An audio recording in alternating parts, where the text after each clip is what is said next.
standar auditing. Standar audit dapat diterapkan pada setiap audit laporan keuangan oleh seorang auditor yang independen tanpa memandang skala ukuran kegiatan klien, bentuk organisasi bisnis, jenis industri, atau apakah tujuan entitas adalah mencari laba atau nirlaba.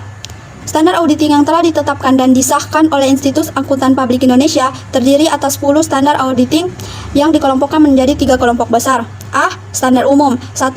Audit harus dilaksanakan oleh seorang atau lebih yang memiliki keahlian dan pelatihan teknis yang cukup sebagai auditor. Kedua, dalam semua hal yang berhubungan dengan perikatan, independensi dalam sikap mental harus dipertahankan oleh auditor.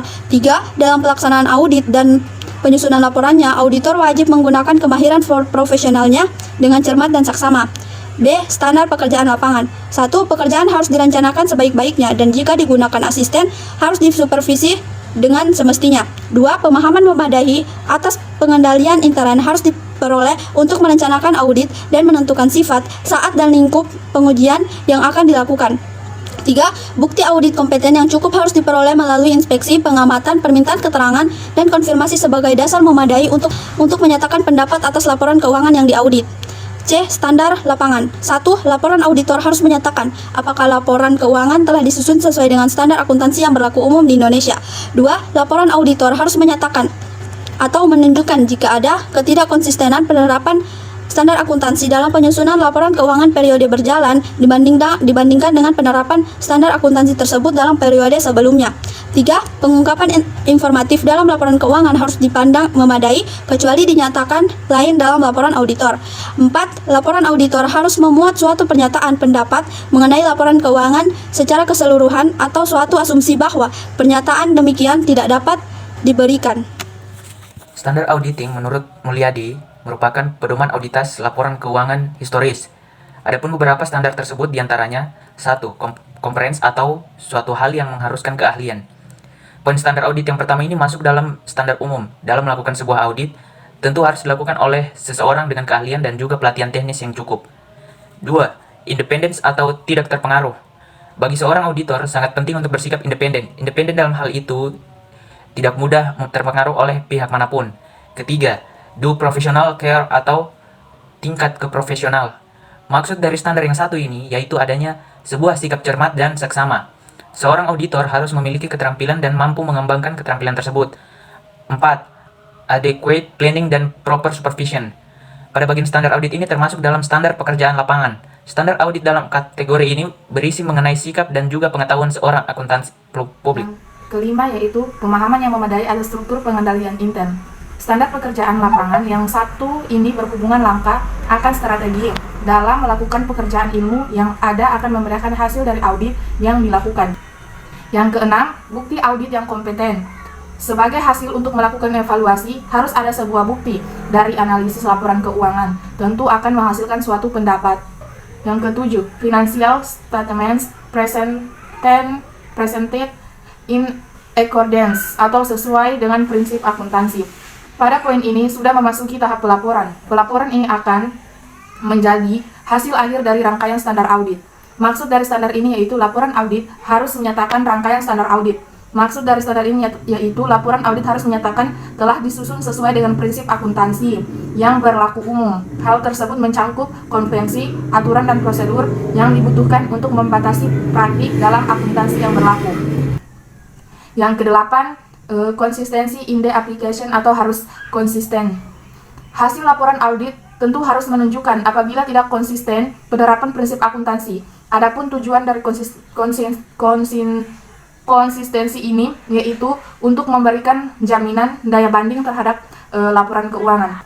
Yang kesembilan, isi laporan harus dipandang memadai dan mencakup semua hal. Mengenai standar audit yang ini merupakan bentuk laporan keuangan harus sesuai dengan prinsip akuntansi yang memadai, baik itu dari segi susunan, bentuk isi laporan, serta catatan atas laporan keuangan. Yang ke-10, expression of opinion atau pendapat yang sesuai. Laporan audit harus memuat secara keseluruhan dalam standar yang telah ditentukan. Hal ini untuk menghindari kesalahan penafsiran seseorang. Bahkan standar pelaporan ini harus dikaitkan dengan laporan keuangan yang ada. Etika dan moralitas.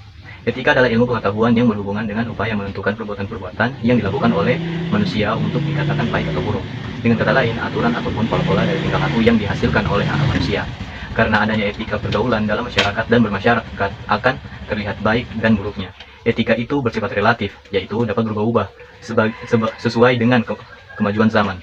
Etika juga diartikan sebagai ilmu yang mempelajari kebaikan dan keburukan dalam hidup manusia, khususnya perbuatan manusia yang didorong oleh kehendak serta didasari pikiran yang jernih dengan pertimbangan perasaan.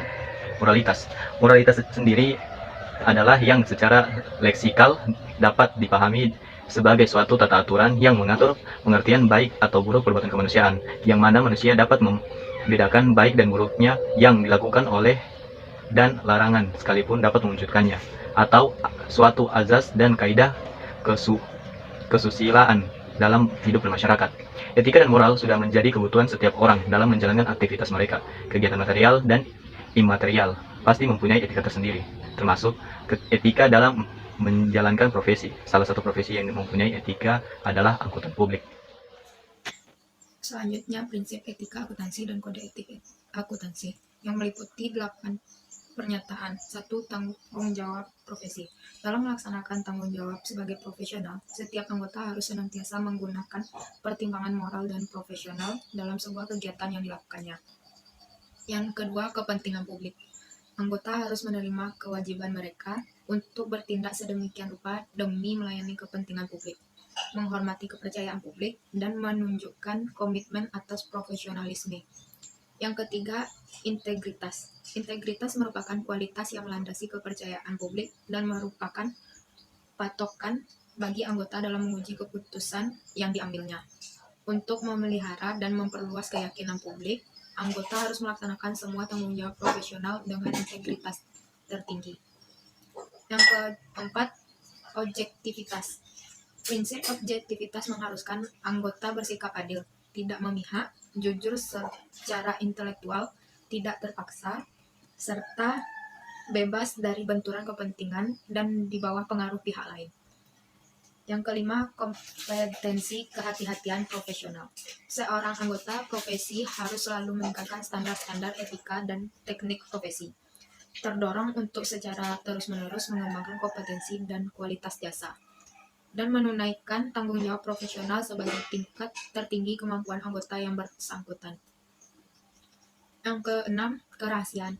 Seorang akuntansi profesional harus menghormati kerahasiaan informasi yang diperoleh sebagai hasil dari hubungan profesional dan bisnis, serta tidak boleh mengungkapkan informasi apapun kepada pihak ketiga tanpa izin yang benar dan spesifik, kecuali terdapat kewajiban hukum atau terdapat hak profesional untuk mengungkapkannya. Kewajiban kerahasiaan berlanjut bahkan setelah hubungan anggota dan klien atau pemberi jasa berakhir. Yang ketujuh, perilaku profesional. Seorang akuntan profesional harus patuh pada hukum dan perundang-undangan yang relevan dan harus menghindari tindakan yang dapat mendiskreditkan profesi. Yang kedelapan, standar teknis. Sebagai profesional, setiap anggota dalam melaksanakan tugasnya harus sesuai dengan standar teknis dan standar profesional yang relevan. Kode etik AICPA, suatu organisasi profesional dalam bidang akuntansi publik yang keanggotaannya hanya bagi akuntansi publik terdaftar. Organisasi ini menetapkan standar etika profesi dan audit AS untuk perusahaan swasta, organisasi nirlaba, pemerintah federal, negara bagian, dan daerah. Pendirian AICPA ini menjadikan akuntansi sebagai suatu profesi yang istimewa karena persyaratan pendidikan yang ketat, standar profesional yang tinggi, kode etik profesional yang tegas, dan komitmen untuk melayani kepentingan publik. Kode etik perilaku profesional AICPA terdiri atas 2 bagian. Yang pertama, prinsip-prinsip perilaku profesional ialah menyatakan tindak tanduk dan perilaku ideal. Sedangkan yang kedua itu adalah aturan perilaku yang mana menentukan standar minimum. Prinsip-prinsip perilaku profesional. Yang pertama, tanggung jawab. Karena pentingnya peran akuntan terhadap masyarakat, akuntan memiliki tanggung jawab penting akan jasa yang diberikan. Yang kedua, kepentingan publik. AICPA mendefinisikan profesi akuntan publik melayani berbagai klien, kreditor, pemerintah, pengusaha, investor, komunitas bisnis, dan keuangan, dan berbagai pihak lain yang bergantung pada integritas akuntan publik untuk menjaga fungsi perdagangan yang selayaknya. Yang ketiga, integritas. Integritas seringkali diuji pada saat aturan dan ekspektasi tidak dijelaskan secara baik. Integritas seseorang akuntan dinilai dari bagaimana dia melakukan sesuatu yang dinilai benar. Yang keempat, objektivitas dan independensi. Seseorang anggota harus memiliki objektivitas dan bebas dari konflik kepentingan dalam menunaikan tanggung jawab profesional. Seorang anggota dalam praktik publik seharusnya menjaga independensi dalam fakta dan penampilan saat memberikan jasa auditing dan atestasi lainnya. Yang kelima, kecermatan dan keseksamaan. Anggota harus mengamati standar teknis dan standar etik profesi. Yang keenam, lingkup dan sifat jasa. Seseorang anggota harus selalu mengikuti standar-standar etika dan teknis profesi, terdorong untuk secara terus-menerus mengembangkan kompetensi dan kualitas jasa, dan menunaikan tanggung jawab profesional sampai tingkat tertinggi kemampuan anggota yang bersangkutan.